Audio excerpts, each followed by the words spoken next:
Praise the lord. Hallelujah. దేవుని నామానికి మహిమ కలుగును గాక. ప్రియమైన దేవుని బిడ్డలారా, లోకరక్షకుడి యేసుక్రీస్తు వారి నామములో మీ అందరికీ వందనాలు తెలియజేస్తూ ఉన్నాను. కొద్ది నిమిషాలు దేవుని వాక్యాన్ని ధ్యానం చేసుకుందాము. పేతురు రాసిన 2వ పత్రిక 1వ అధ్యాయము 11వ వచనం చదువుకుందాం. మీరు ఇట్టి క్రియలు చేయవారైతే ఎప్పుడును తొట్టిల్లరు, అలాగున మన ప్రభువును రక్షకుడైన యేసుక్రీస్తుకు నిత్యరాజ్యంలో ప్రవేశం మీకు సమృద్ధిగా అనుగ్రహించబడును. ప్రార్థన చేసుకుందాం. మహాగణుడ, మహోన్నతుడ, మీ నామని స్తోత్రాలనైనా చదివించిన ఈ వాక్యం ద్వారా మా అందరితో మాట్లాడి మీరే మహిమ పొందమని యేసునామమున అడుగుచున్నాం తండ్రి, ఆమేన్. దేవుని వాక్యాన్ని కొద్ది నిమిషాలు శ్రద్ధగా వినాలని ప్రభు పేరిట మీ అందరికీ తెలియచేస్తున్నాను. పాటలు పాడుతున్నప్పుడు ఎన్ని పాటలైనా మనం పాడుతూ ఉంటాం. దేవుని వాక్యం వినేటప్పుడు ఆసక్తి కొద్దిగా ప్రక్కకి వెళ్ళిపోద్ది. దయచేసి ఆ విషయంలో మనము శ్రద్ధ కలిగి, ఎందుకంటే వాక్యం సెలవిస్తా ఉన్నది. శోధకుడు శోధిస్తాడు, వాక్యం వినేటప్పుడు వాక్యం వినకుండా చేస్తాడు. కొద్ది నిమిషాలు అందరూ కూడా శ్రద్ధగా వాక్యాన్ని విని వాక్యం ద్వారా మన భక్తి జీవితాన్ని సరి చేసుకోవడానికి మనమే పురుకొల్పుకుందాం. దేవుని వాక్యం సెలవిస్తా ఉన్నది. పేతురు రాసిన 2వ పత్రిక 1వ అధ్యాయము 11వ వచనంలో, మీరు ఇట్టి క్రియలు చేయవారైతే ఎప్పుడునూ తొట్టిల్లరు, అలాగున మన ప్రభువును రక్షకుడైన యేసుక్రీస్తు యొక్క నిత్యరాజ్యంలో ప్రవేశం మీకు సమృద్ధిగా అనుగ్రహించబడును. చాలామంది మనం మారుమనసు పొందాము అని చెప్తున్నాం. చాలామంది మనం దేవుని నమ్ముకున్నాం అని చెప్తున్నాం. చాలామంది నేను మందిరానికి వెళుతున్నాను అని చెప్తూ ఉంటాం. అలాగే సేవ చేస్తున్న మాలాంటి సేవకులు, బిషప్పులైనా, రెవరెండ్లైనా, సువార్థికులైనా, అపోస్తులైనా, ప్రవక్తలైనా, ఎవరైనా కావచ్చు, దైవ సేవకులైనా, విశ్వాసులైనా, ఎవరైనా కావచ్చు, బైబిల్ వాక్యం సెలవిస్తూ ఉన్నది. మనం చేసే భక్తి ద్వారా మనము మరణించిన తర్వాత దేవుని రాజ్యానికి వెళ్ళాలి, పరలోక రాజ్యానికి వెళ్ళాలి. పరలోక రాజ్యానికి వెళ్లకుండా కేవలము ఈ లోకమే స్థిరం అనుకుని ఈ లోకం కోసం మనం భక్తి చేస్తున్నట్లయితే మనం పొరపాటు చేస్తున్నట్లే. దేవుని రాజ్యానికి వెళ్ళాలంటే మనం ఏం చేయాలి?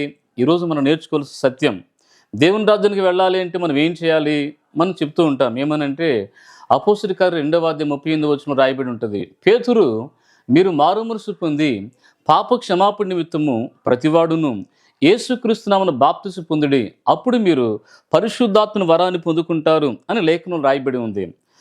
దేవుని రాజ్యానికి వెళ్ళాలంటే మారుమనసు పొందాలి, పాప క్షమాపణ నిమిత్తం బాప్తిసం తీసుకోవాలి, అలాగే దేవుని ఆత్మను పొందుకోవాలి అని మనం చెప్తూ ఉంటాం. వాస్తవేనండి. వీటితో పాటుగా మరికొన్ని లక్షణాలు కూడా ప్రతి క్రైస్తవుడు కలిగి ఉండాలి. వాక్యాన్ని అయితే మనం వింటున్నాం, కానీ వినే వాక్య ప్రకారం ప్రవర్తించిన వారు ఎంతోమంది ఉన్నారు. ఈరోజు దేవుడు సూటిగా నీతో మాట్లాడుతున్నాడు. హెబ్రీ పత్రిక 4వ అధ్యాయం 12వ వాక్యం చూస్తే లేఖను సెలవిస్తూ ఉన్నది. ఎందుకనగా దేవుని వాక్యం సజీవమై బలము గలదై రెండంచుల వాడి అని ఎటువంటి ఖడ్గము కంటేను వాడిగా ఉండి ప్రాణాత్మలను, కీళ్లను, మూలుగను విభజించినంత మట్టుకు దూరుచు హృదయం యొక్క తలంపులను, ఆలోచనను శోధిస్తూ ఉన్నది అని లేఖను సెలవిస్తూ ఉన్నది. అంటే బోధించే సేవకులకైనా, వినే విశ్వాసులకైనా, పెద్ద పేరున్న సేవకుడికైనా, చిన్న దాసునికైనా, ఎవరికైనా వాక్యం ఒకటే. వాక్య ప్రకారం ఎవరైతే ప్రవర్తిస్తారో వారు ధన్యులు. ఈ వాక్యము రెండంచుల వాడిని ఖడ్గమై ఉన్నది. బోధించే వారిని సరిచేస్తుంది, వినేవారిని సరిచేస్తుంది. వినేవారు ఎలా వినాలి? లేఖను సెలవిస్తూ ఉన్నది. యాకోబు రాసిన పత్రిక 1వ అధ్యాయము 19వ వాక్యం చూస్తే ప్రతి మనుషుడు కూడా వినుటకు వేగిరిపడాలి. ఎలా ఉండాలండి? చాలా తొందరపడాలి. దేవుని మాట వినడానికి వేగిరిపడాలి. ఎవరైతే దేవుని మాట వినడానికి ఆసక్తి చూపిస్తారో వారి బ్రతుకుల్లో దేవుడు నూతనమైన కార్యాన్ని చేస్తాడు. చాలామంది వాక్యం వినడానికి మందిరానికి వస్తున్నారు, సభలకు వెళుతూ ఉన్నారు, సభల్లో వాక్యం వింటున్నారు, టీవీ ముందు వాక్యం వింటున్నారు, యూట్యూబ్లో వాక్యం వింటున్నారు, ఫేస్బుక్లో వాక్యం వింటున్నారు, కుటుంబ ప్రార్థనలో వాక్యం వింటున్నారు. ఎన్ని వాక్యాలు విన్నా బ్రతుకుల్లో మాత్రం మార్పు రావడం లేదు. కారణం లేఖను సెలవిస్తూ ఉన్నది. వాక్య ప్రకారం ప్రవర్తించట్లేదు, వినడానికి సరైన ఆసక్తిని చూపించడం లేదు. ఎవరైతే శ్రద్ధగా వాక్యాన్ని వింటారో వారు వాక్య ప్రకారం ప్రవర్తించడానికి దేవుని సహాయం కోసం ప్రార్థన చేసుకోవాలి. లూకాసు వార్త 11వ అధ్యాయము 28వ వచనము, యోహాను రాసిన మొదటి పత్రిక 2వ అధ్యాయము 5, 6 వచనాలు, అలాగే యాకోబు రాసిన పత్రిక 1 అధ్యాయము 22వ వచనంలో మనం చూసినట్లయితే ఎవరైతే వాక్యాన్ని బోధిస్తున్నారో, ఎవరైతే ప్రభుని నేను ఎరిగానని చెప్తున్నారో, ఎవరైతే మీలాగా విశ్వాసులు ప్రార్థనకు వస్తున్నారో అందరూ కూడా వాక్య ప్రకారం ప్రవర్తించాలి. దేవుని స్తోత్రం చెబుదాం. Praise the lord. Hallelujah, hallelujah అందరూ చెప్దాం.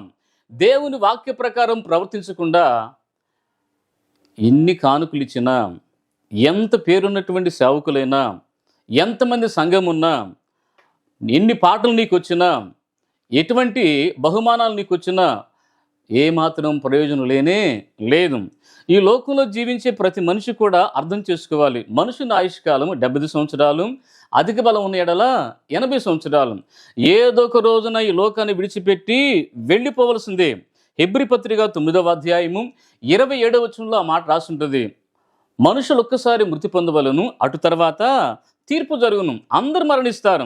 మరణించక మునుపు దేవుడిచ్చిన ఆయుష్కాలను బట్టి బోధిస్తున్న నేనైనా, వింటున్న మీరైనా, ఎవరైనా కావచ్చు, నా దేవుని నిత్యరాజ్యంలోకి వెళ్ళాలి అంటే నా భక్తిని ఎలా సరి చేసుకోవాలి అనే ఆలోచనతో భక్తి చేయాలి. వాక్య ప్రకారం ప్రవర్తించడానికి ఇష్టపడాలి. చాలామంది ఉద్యోగం చేస్తూ ఉన్నారు, వ్యాపారం చేస్తున్నారు, ఇంటిలో ఒక ఇల్లాలుగా జీవిస్తున్నారు, ఇంటి యజమానుడిగా బ్రతుకుతున్నారు. నాలాగా సేవ చేసే సేవకులు ఉన్నారు, బిషప్పులు ఉన్నారు, పెద్ద పెద్ద పేరున్నటువంటి సేవకులు ఉన్నారు, పెద్ద పెద్ద సంఘాలు ఉన్నటువంటి సేవకులు ఉన్నారు.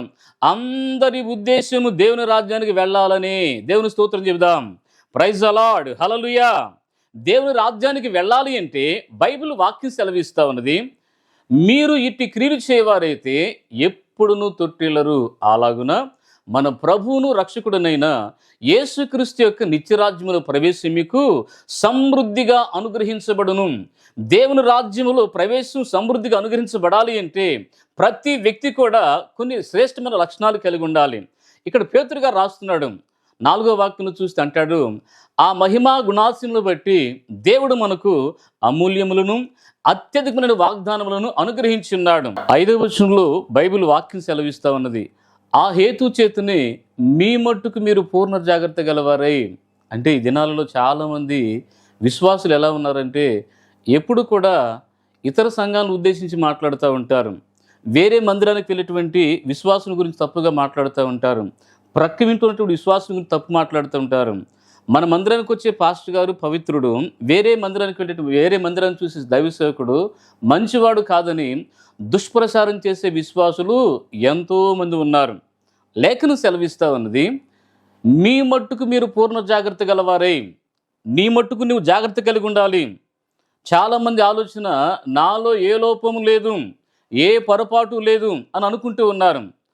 వాక్యం వెలుగులోకి వస్తే నాలోనైనా నీలోనైనా ఏ లోపమున్నదో పరిశుద్ధాత్మ దేవుడే బయలుపరుస్తాడు. మత్తయి సువార్త 7వ అధ్యాయము 3వ వాక్యం చూస్తే లేఖను సెలవిస్తా ఉన్నది, బైబిల్ వాక్యం సెలవిస్తా ఉన్నది, సహోదరుడా నీ కంటిలో ఉన్నటువంటి దూలాన్ని ఎంచక నీ సహోదరుని కంటిలో ఉన్న నలుసును చూచుట ఎలా? మొదట నీ కంటిలో ఉన్నటువంటి దూలాన్ని తీసేసుకో, ఆ తర్వాత నీ సహోదరుని కంట్లో నలుసును తీసివేయడానికి ప్రభు నీకు సహాయం చేస్తాడు. చాలామంది దైవ సేవకులు, మా చర్చి గొప్పదండి, మా విశ్వాసులు మంచివాళ్ళండి, మేము చాలా నెంబర్ 1 అండి అని తన గురించి తానే పొగుడుకుంటూ ఉంటారు. దేవుని పొగడత పక్కన పెట్టేస్తారు. తన గురించి తానే అతిశయపడుతూ ఉంటారు.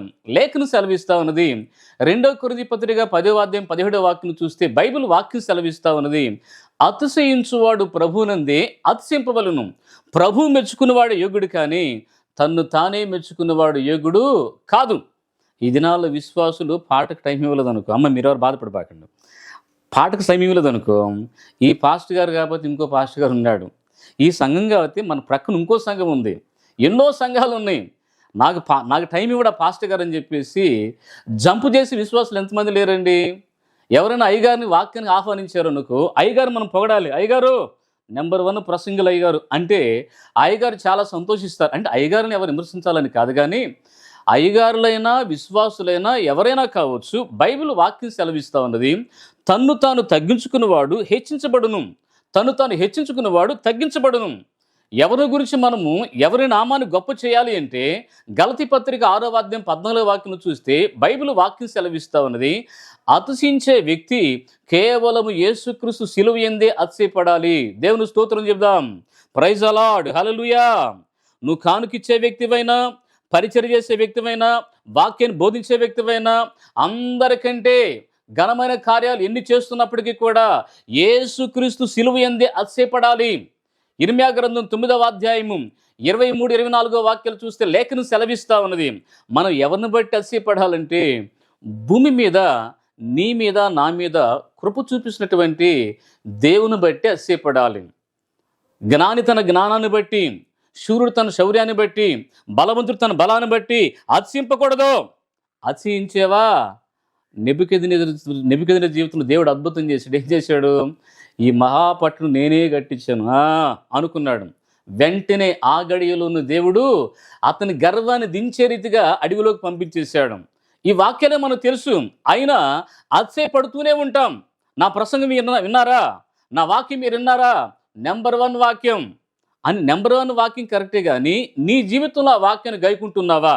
బోధిస్తున్న నాతో కూడా పరిశుద్ధాత్మ మాట్లాడుతున్నాడు. నేను ఆ వాక్యాన్ని గైకునాలి. ఏదైతే నేను బోధిస్తున్నానో ఆ వాక్య ప్రకారం నేను ప్రవర్తించాలి. ఏదైతే సేవకుడు బోధిస్తున్నావో ఆ వాక్య ప్రకారం ప్రవర్తించాలి. ప్రతి వారం మందిరానికి వచ్చి ఏదైతే వాక్యాన్ని వింటున్నావో, వాక్యాలు రాసుకుంటున్నావో, వినిన వాక్య ప్రకారం ప్రవర్తించడానికి ప్రార్థన చేసుకోవాలి. ప్రైజ్ ద లార్డ్, హల్లెలూయా. ఎప్పుడు కూడా తన సహోదరుని కంటున్నటువంటి నలుసును చూడటానికే ప్రయాసపడతా ఉన్నారు. బైబిల్ వాక్యం సెలవిస్తూ ఉన్నది. 119వ కీర్తన 11వ వాక్యం చూస్తే లేఖను సెలవిస్తూ ఉన్నది, ఎవరైతే హృదయములో దేవుని వాక్యాన్ని ఉంచుకుంటారో వారు ఏమాత్రం పాపం చేయరు. యోహాను రాసిన మొదటి పత్రిక 3వ అధ్యాయం 8వ వాక్యం చూస్తే బైబిల్ వాక్యం సెలవిస్తూ ఉన్నది, అపవాది క్రియలను లయపరచుటకే దేవుని కుమారుడు ప్రత్యక్షమాయను. ఎవరి అపవాది? ఆది నుండి వాడు అబద్ధికుడు, అబద్ధమునకు జనకుడు. నీలో ఏదో కార్యం పెట్టాలని, ఆత్మీయ జీవితాన్ని పాడు చేయాలని ప్రయాసపడుతున్నాడు. ఆ దుష్టుని ఎదిరించే రీతిగా నీవు మెలకువ కలిగి ఉండాలి. దేవుని స్తోత్రం చెప్దాం. ప్రియమైన దేవుని బిడ్డలారా, ఈరోజు నీతో నాతో మనందరితో బైబిల్ వాక్యం సెలవిస్తూ ఉన్నది. కేవలం పాటలు పాడడము, వాక్యం వినడం, వాక్యం బోధించడం ఇదే కాదు, కానీ వాక్య ప్రకారం ప్రవర్తిస్తూ ఏదో ఒక రోజు నా దేవుడు నన్ను పిలుస్తాడు, తన రాజ్యానికి నేను వెళ్ళాలి. నేను మరణించిన తర్వాత నరకానికి వెళ్ళిపోతే ఏమాత్రం ప్రయోజనం లేదు. నా దేవుడు నా కోసం సిద్ధపరిచిన దేవుని రాజ్యానికి వెళ్ళాలి, పరలోకానికి నేను వెళ్ళాలి. 2 వచ్చే సంఘం అయినా, 100 మంది వచ్చే సంఘమైనా, ఏ సంఘానికి వెళుతున్నావో, ఏ సంఘానికి వెళ్ళినా నీ ప్రవర్తన విషయం నువ్వు జాగ్రత్తగా ఉండాలి. పాపాన్ని ఒప్పుకోవాలి, పాపాన్ని విడిచిపెట్టాలి. వాక్యం సెలవిస్తూ ఉన్నది, మన పాపమును మనం ఒప్పుకునే ఎడల ఆయన నమ్మదగిన వాడును, నీతిమంతుడు గనుక ఆయన మన పాపాలు క్షమించి సమస్త దుర్నీతి నుండి మనం పవిత్రులుగా చేస్తాడని యోహాను రాసిన మొదటి పత్రిక 1వ అధ్యాయము 9వ వచనం రాయబడింది. నీ దోషాన్ని ఒప్పుకుంటున్నావా? నీ పాపాన్ని ఒప్పుకుంటున్నావా? పాపం ఒప్పుకోవాలంటే ఎవరికైనా నాలో ఏ దోషం లేదండి. దోషం లేదా? పాపం లేదా? ఏదో పాపం నీలో ఉన్నది.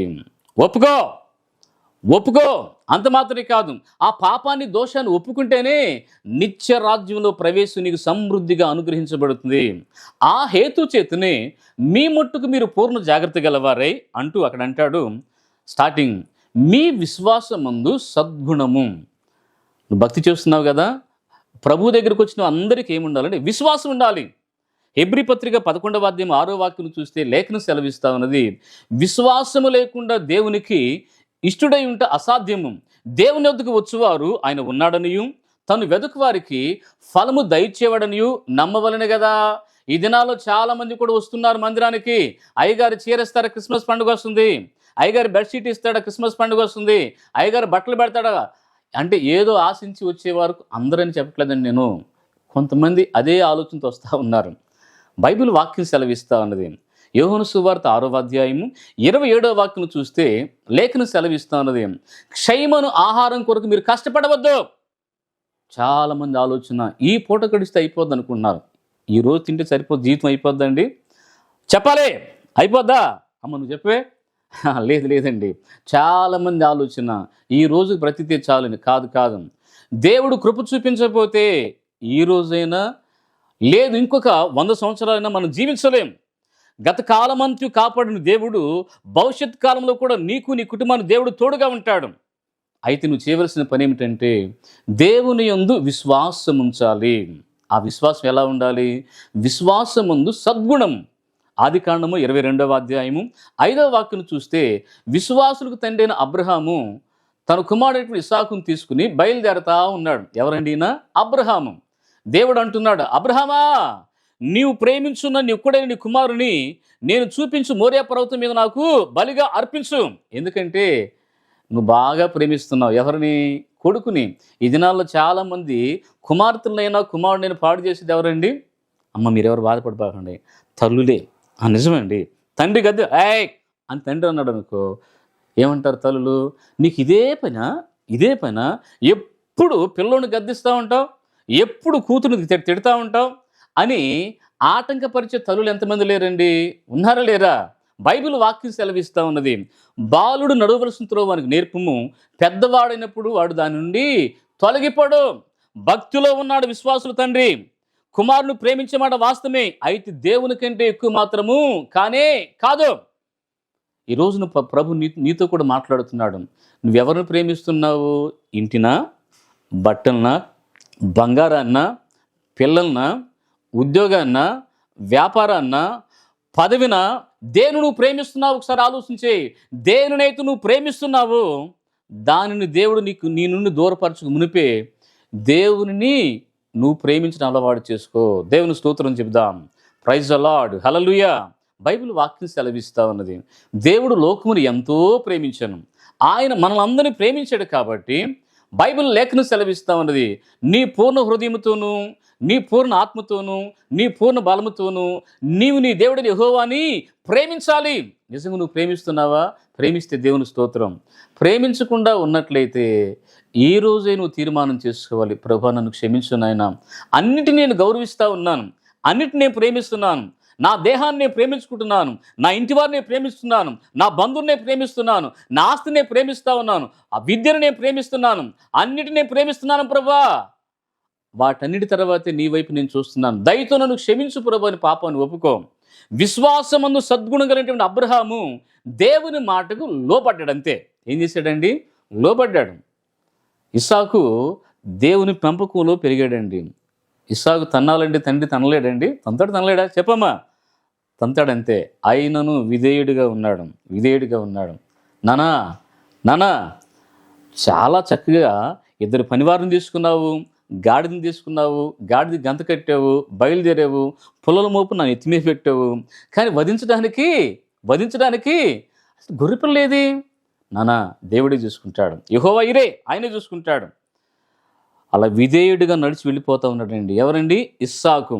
బలిపీఠ మీద కుమారుని వధిస్తున్నప్పుడు అబ్రహామా అబే, ఇందును బట్టి నీవు నన్ను ప్రేమిస్తున్నావు నేను గ్రహిస్తా ఉన్నాను. ఈ రోజున దేవుడు నీతో కూడా మాట్లాడుతున్నాడు. అబ్రహాము కుమారుని వధించడానికి కూడా వెనుకంజ వేయలేదు. దేవుడు మాట్లాడుతున్నాడు, నీవు నన్ను ప్రేమిస్తున్నావు, అదిగో ఆ పొదలున్నటువంటి ఆ యొక్క గొర్రెని తీసుకొచ్చేసి నాకు బలి అని చెప్పి ప్రభు చెప్పాడు. ఈ రోజున ప్రభు నీతో మాట్లాడుతున్నాడు, నీ విశ్వాసం ముందు సద్గుణం గనక ఉన్నట్లయితే నిత్య రాజ్యానికి వారసుడివే. నీకు ఎటువంటి విశ్వాసం ఉంది? నిజంగా విశ్వాసము సద్గుణం ఉందా? అయితే ధన్యుడువు. ఈ దినాల్లో చాలామంది కూడా భక్తి జీవితాన్ని బలపరుచుకునే వాళ్ళు చాలామంది ఉన్నారు. మరికొంతమంది లోక పరిస్థితులు చూసి చాలా బలహీనమైపోతూ ఉన్నారు. ప్రభు నీతో మాట్లాడుతున్నాడు, నిత్యరాజ్యం నీ కావాలనుకున్నట్లయితే నీ బ్రతుకులో ఉండవలసిన శ్రేష్టమైన లక్షణం విశ్వాసమందు సద్గుణము. రెండవది సద్గుణమందు జ్ఞానము. ఏం కావాలి చెప్పండి? జ్ఞానం. ఈ రోజున చాలామంది జ్ఞానం సంపాదిస్తూ ఉన్నారు. ఏ జ్ఞానం అది? లోక జ్ఞానం. చాలామంది స్త్రీలు చేసే పని ఏంటంటే యజమాని అయితే భర్తనైతే గౌరవించరు, భర్తకైతే లోబడరు, కానీ బయట వాళ్ళకి మాత్రం చాలా ఆకర్షణ. అమ్మ మిమ్మల్ని తిడుతున్నాను ఎవరు ఏమనుకోవద్దు. లోకంలో జరిగే పరిస్థితి నేను చెప్తా ఉన్నాను. చాలామంది స్త్రీలు చేసే పని ఏమిటంటే భర్తకు విధేయులుగా జీవించట్లేదు. కానీ బైబిల్ వాక్యం సెలవిస్తూ ఉన్నది, లేఖను సెలవిస్తూ ఉన్నది. పేతురు రాసిన మొదటి పత్రిక 3వ అధ్యాయము 1-2 వాక్యాలు చూస్తే లేఖను సెలవిస్తాం, స్త్రీలారా ప్రభువునికి వలె మీ సొంత పురుషులకు లోబడి ఉండండి. అలా గనక మీరు ఉంటే భయముతో కూడినటువంటి ఈ సత్ప్రవర్తన చూసి వాక్యోపదేశం లేకుండానే నీ భర్త మారిపోతాడు. చాలామంది బోర్ని ఏడుస్తూ ఉంటారండి. ఏడ్చి చీది గోడలకు రుద్ది, అమ్మ ఏమనుకోవద్దు. ఎందుకంటే చాలామంది ప్రార్థన చేస్తుంటారు, అయ్యా నా భర్త మాత్రం మారట్లేదయ్యా. ఎందుకు మారుతాడు? ఎందుకు మారుతాడు? భర్తకు లోబడుతున్నావా? భర్తకు లోబడితే వాక్య ప్రకారం నువ్వు చేసినట్లు, భర్తకు లోబడితే వాక్యానికి విధేయత చూపిన వ్యక్తి అవుతావు నువ్వు. చాలామంది విశ్వాసులు ఎలా ఉన్నారంటే వాక్యానికి అవిధేయులుగా జీవిస్తున్నారు. ఈరోజు నువ్వు ప్రభు నీతో మాట్లాడుతున్నాడు. అందరూ అలా ఉన్నారని నేను చెప్పట్లేదండి. ఒకవేళ ఆ స్థితిలో నువ్వు ఉన్నట్లయితే ఈ రోజు నుండే నీవు నీ భర్తకు లోబడడం అలవాటు చేసుకో. నువ్వు ₹1,00,000 జీతం తెచ్చినా, లేదు మంచి జ్ఞానం కలిగిన వ్యక్తివైనా, ఎవరివైనా కావచ్చు, యజమానికి లోబడాలి. లోబడకుండా నీకు ఎంత జ్ఞానం ఉన్నా ఏం ప్రయోజనం అండి? అది లోక జ్ఞానం. అందుకే సామెతల గ్రంథం అంటాడు, సామెతల గ్రంథం 14వ అధ్యాయము 1వ వాక్యం అంటాడు, జ్ఞానవంతురాలు తన ఇల్లును కట్టును. ఏ స్త్రీ అయితే జ్ఞానం కలిగి ఉంటుందో ఇంటిని కట్టుతుంది, అత్తకి మామకు లోబడుతుంది, కుటుంబాన్ని కట్టుకుంటుంది, కుటుంబ భవిష్యత్తు ఆలోచిస్తుంది. జ్ఞానం కలిగిన స్త్రీ దైవ జ్ఞానాన్ని పొందుకుంటుంది. యాకోబు రాసిన పత్రిక 3వ అధ్యాయం 17వ వాక్యం చూస్తే లేఖను సెలవిస్తా ఉన్నది, అయితే పైనుండి వచ్చు జ్ఞానము అని రాస్తూ దేవుడిచ్చే జ్ఞానాన్ని గురించి రాస్తుంటున్నాడు. అది పవిత్రమైనది. ఏ జ్ఞానం అంటండి? పవిత్రమైనది, కనికరముతోనూ మంచి ఫలములతోనూ నిండుకున్న జ్ఞానం. ఈ జ్ఞానం సంపాదిస్తున్నావా ప్రియ సహోదరి, ప్రియమైన సహోదరుడా? ఈ జ్ఞానం అవసరం. కొలసీ పత్రిక 2వ అధ్యాయం 3వ వచనము, సామెతల గ్రంథం 2వ అధ్యాయం 6వ వచనంలో చూసినట్లయితే లేఖను సెలవిస్తా ఉన్నది, జ్ఞానాధారము నేనే, బుద్ధి జ్ఞానముల సర్వసంపదలు కూడా నా యందే గుప్తమై ఉన్నవి. బోధిస్తున్నటువంటి నేను కాదండి, వినే మీలో చాలామంది జ్ఞానులు ఉన్నారు, లేరండి? నాలాంటి సేవకులు ఎంతమంది వాక్యాలు చెప్పినా, ఎంతమంది చెప్పినా, చెప్పే సేవకుల కంటే వినేటువంటి మీ దగ్గరే ఎక్కువ జ్ఞానం ఉంది. వాస్తవమే కాదా? ఎన్ని వాక్యాలు వింటే ఏం ప్రయోజనం అండి? జ్ఞానం సంపాదించడం ఎక్కడికి వెళ్తున్నారు? చెప్పాలి. ఎక్కడికి వెళ్తున్నారు? సీరియల్ దగ్గరికి అండి. ఎక్కడికి వెళ్తున్నారు? సినిమాల దగ్గరికి. ఎక్కడికి వెళ్తున్నారు? కరెక్ట్గా లోకార్షణ దగ్గరికి వెళ్ళిపోతున్నారు.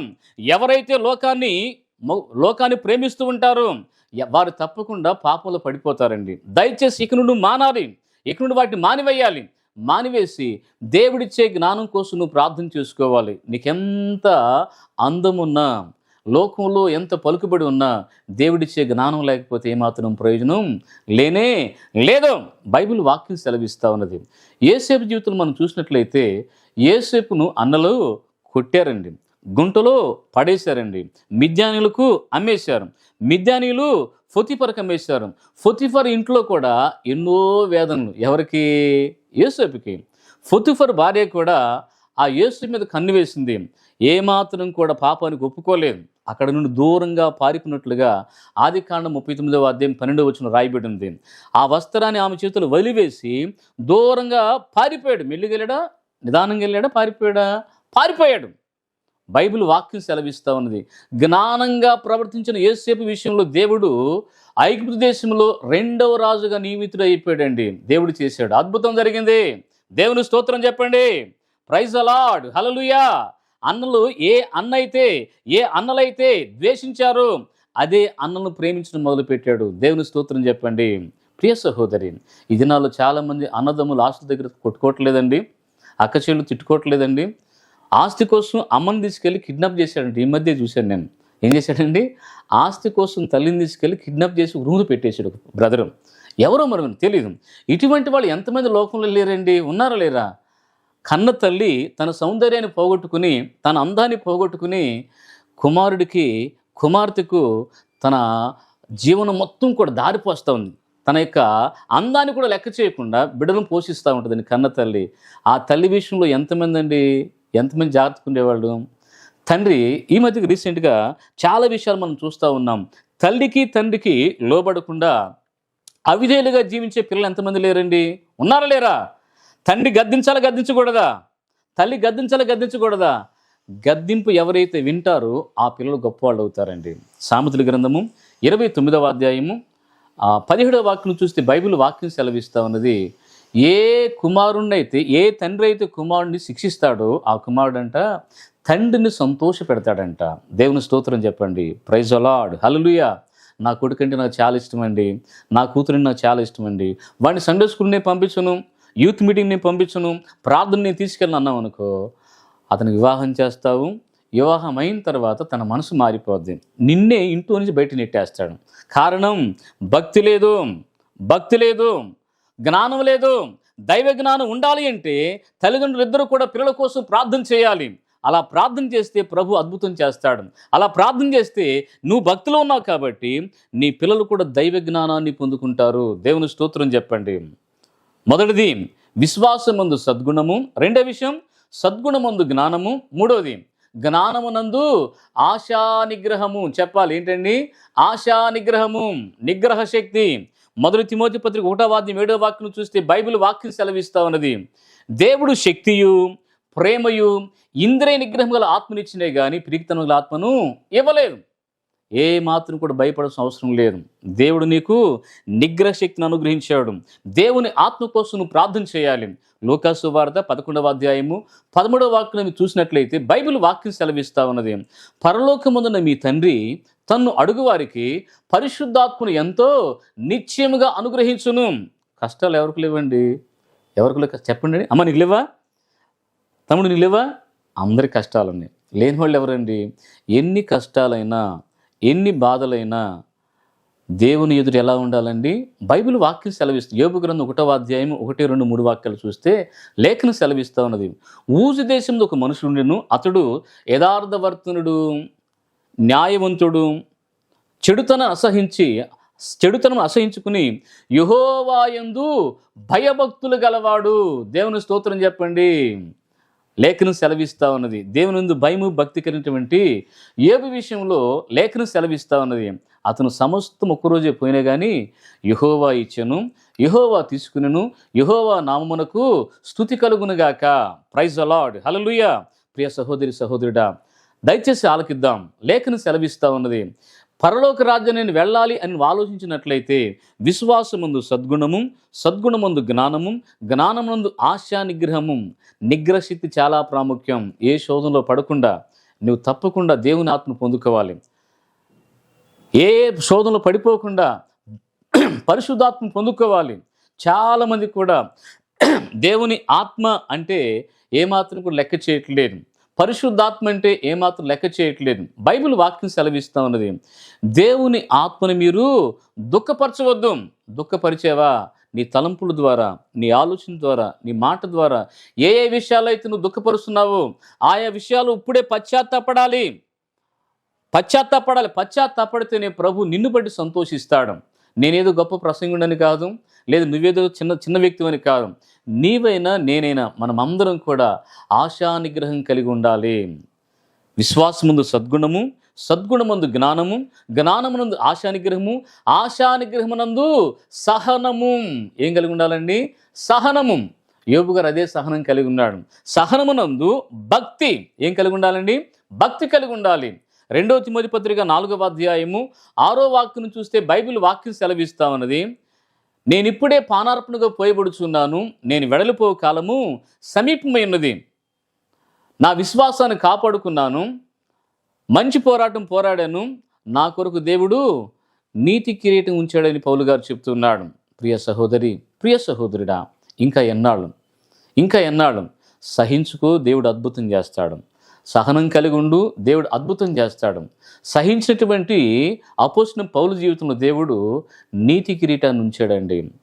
నువ్వు కూడా సహించుకోవాలి. హైదరాబాద్లో ఎవరో నేనే క్రీస్తుని చెబుతుందంట, నేను యూట్యూబ్లో చూశాను. ఆమె రకరకాలుగా మరి చేస్తూ ఉంది.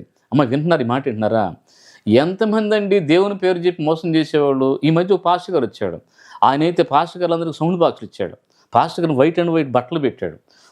ఎంతమంది సేవకులు వెళ్ళారో, తీసుకున్నారో. నమ్మించి కోట్ల రూపాయలు తీసుకెళ్ళిపోయాడండి. ఈయనెవరు?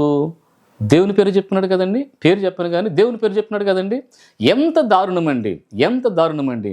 దయచేసి సేవ చేసేటువంటి సేవకులైనా విశ్వాసులైనా ఏ ఒక్కరు కూడా దేవుని పేరుకి అవమానం తీసుకురాకూడదు. అవమానం వచ్చిందా అది నీకు ప్రయోజనకరం కానే కాదు. అతిక్రమలు ఒప్పుకోవాలి. ఒప్పుకోని దాచిపెట్టుకున్నావా ఏమాత్రం ప్రయోజనం లేదు, వర్ధిల్లలేవు. ఇర్మీయా గ్రంథం 5వ అధ్యాయం 25వ వాక్యం చూస్తే బైబిల్ వాక్యం సెలవిస్తూ ఉన్నది, మీ దోషములు వాటి క్రమము తప్పించును, మీకు మేలు కలుక్కుంటకు మీ పాపములే కారణం. దయచేసి నీ పొరపాటు ఏదో ఒప్పుకో. నువ్వు సేవకుడివా, విశ్వాసివా, సంఘ పెద్దవా, పేరు ప్రఖ్యాతున్నటువంటి మనిషివా, ఎవరైనా కావచ్చు, నీలో లోపం ఉన్నది దయచేసి సరిచేసుకో. ఎవరో ఒక అయ్యగారు చెప్తా ఉన్నాడు, అయ్యా ఎందుకు ఆ విధంగా నువ్వు బూతులు తిడతా ఉన్నావంటే, ఓ బండ బూతులు తిడతా ఉన్నాడు. ఎవరైనా? పాస్టర్ గారే. ఎవరండి? పాస్టర్ గారే తిడతా ఉన్నాడు. బైబిల్ వాక్యం సెలవిస్తూ ఉన్నది, దయచేసి సేవకుడుగా నువ్వు ఉన్నట్లయితే నేను సేవకుడిని, నన్ను నేను సరి చేసుకోవాలి, నీవు కూడా నువ్వు సరి చేసుకోవాలి. అందుకే లేఖనం సెలవిస్తూ ఉన్నది. ఎఫెసీ పత్రిక 5వ అధ్యాయం 4వ వాక్యం చూస్తే బైబిల్ వాక్యం సెలవిస్తూ ఉన్నది, మీ నోట బూతులైనను సరసోక్తులైనను ఉండకూడదు, కృతజ్ఞత వచ్చి మీరు ఉచ్చరించాలని వాక్యం రాయబడింది. ఎందుకు నువ్వు మాట్లాడుతూ ఉన్నావు? ఎందుకు నువ్వు అలా చేస్తూ ఉన్నావు? దేవుని నామానికి ఏమొస్తుందండి? ఏమాత్రం మంచి పేరు రావటం లేదు. సహనమునందు భక్తి కలిగి ఉండాలి. అలాగే భక్తి యందు సహోదర ప్రేమ. అమ్మ ఏంటి? భక్తి యందు సహోదర ప్రేమ.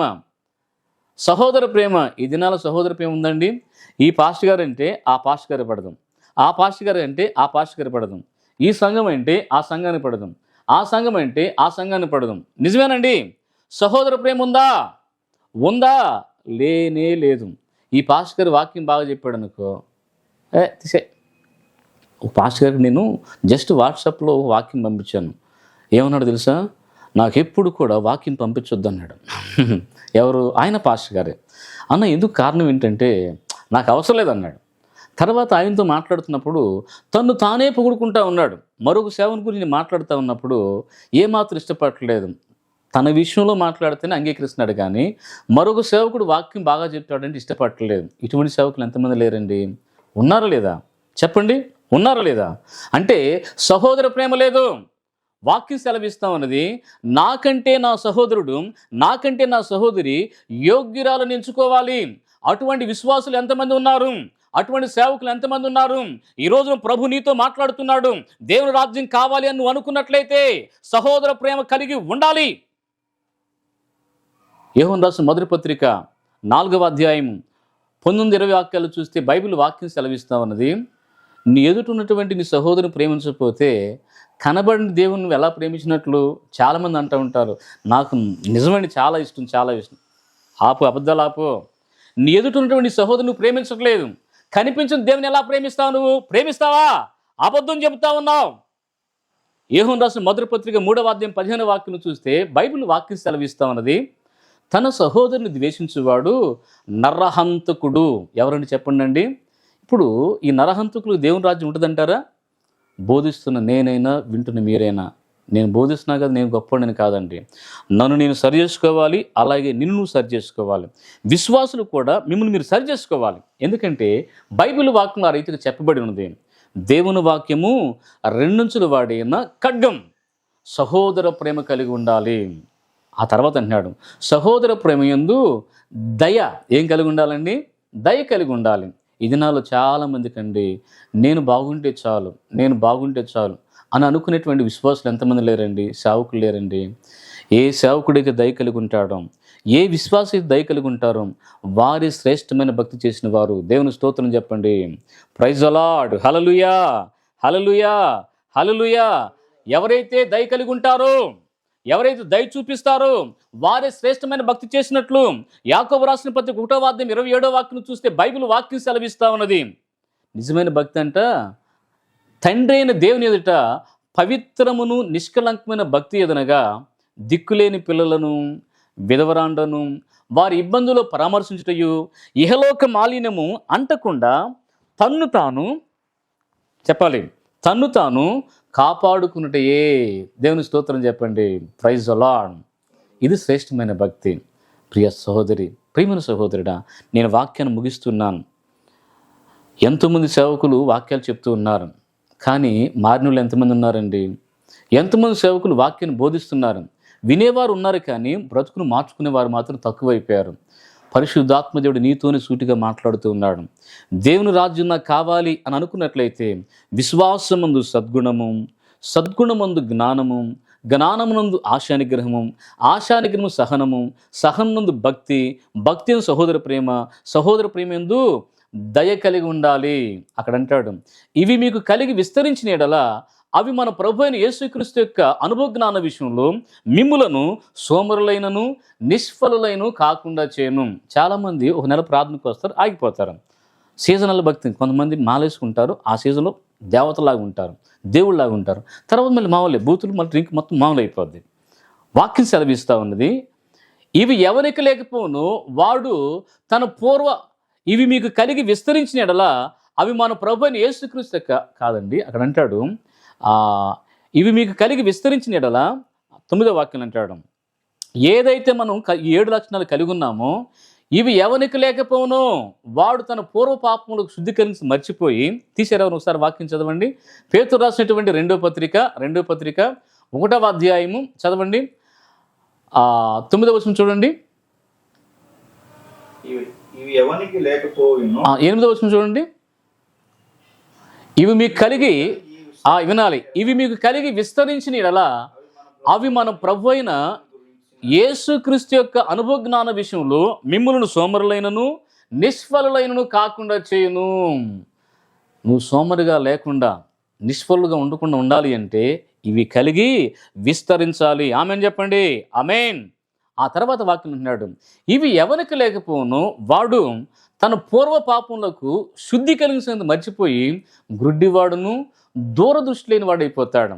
ఎందుకు పడిపోతున్నారు? శ్రేష్టమైన లక్షణాలు లేవు. బోధిస్తున్న నేను, వింటున్న నీవు, మనమందరం కూడా ఈ లక్షణాలు కలిగి ఉంటాను. ప్రభు సహాయం చేయనుగాక. ఆమెన్ చెప్పండి, ఆమెన్. నిత్యరాజ్యానికి వెళ్ళాలి అంటే మీరు ఇట్టి మూలవాక్యం చదువుదాం. 11వ వచనం, మీరు ఇట్టి క్రియలు చేయవారైతే ఎప్పుడును తొట్టిరలు. అలాగున మన ప్రభువును రక్షకుడునైన యేసుక్రీస్తు యొక్క నిత్యరాజ్యంలో ప్రవేశం మీకు సమృద్ధిగా అనుగ్రహించ. ప్రైజ్ ది లార్డ్, హల్లెలూయా. ప్రియమైన దేవుని బిడ్డలారా, ఇంతవరకు మన వాక్యాన్ని విన్నాం. బోధిస్తున్న నేనైనా, వింటున్న మీరైనా, మనమందరం దేవునికి లోబడదాం. దేవుని రాజ్యం కావాలంటే వినిన వాక్య ప్రకారం ప్రవర్తించడానికి ప్రభు అటు కృప మనందరికీ దయచేయునుగాక. ఆమె. ఈ వాక్యం ద్వారా మీరు బలపరచబడినట్లయితే తప్పకుండా లైక్ చేయండి, కామెంట్ చేయండి, షేర్ చేయండి, సబ్స్క్రైబ్ చేయండి. మరిన్ని వీడియోల కోసం దయచేసి అందరూ ప్రార్థన చేయండి. Thank you.